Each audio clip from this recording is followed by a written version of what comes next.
Hey everyone, so a quick demo of Pencil inside VS Code. So first of all, just look for Pencil in the VS Code marketplace, install it, and then it will pop up a welcome screen where you basically log in, and it also opens actually this welcome file where there are some basics explained here. So how do you actually run through these things? It says run here, but we don't actually have the agent integration yet. So this is hopefully something that's coming in the future. But what you can do for now is to just click copy and paste essentially, and you can choose which model you want, and just gonna enable access in here. And I've chosen Opus, but you can play with different models. I would say like all the Claude models are fairly good. So it's a sort of like a good benchmark to try with first. Sonnet and Opus for sure. Okay, this is step 2. It says vibe design, and it's gonna add like multiple rows in this table. I usually open a new chat every single time I'm doing sort of like a new operation.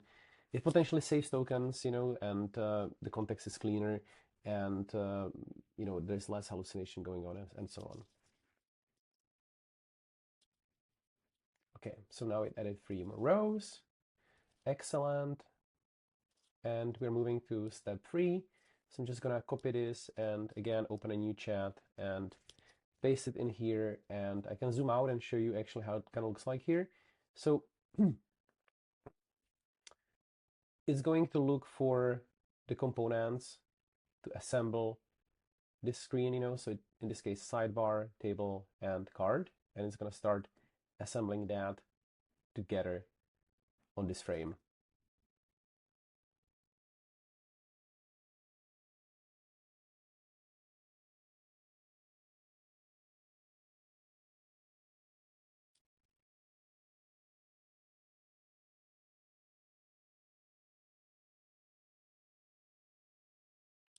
Okay, cool.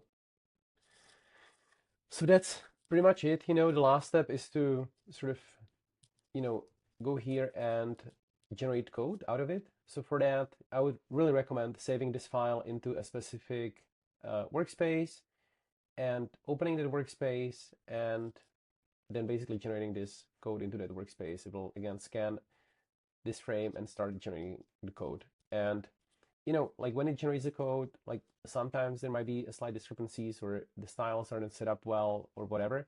You might find some of these like little issues. Just ask it to rerun it or like ask it to fix issues. It will, very likely come up with a solution. Okay.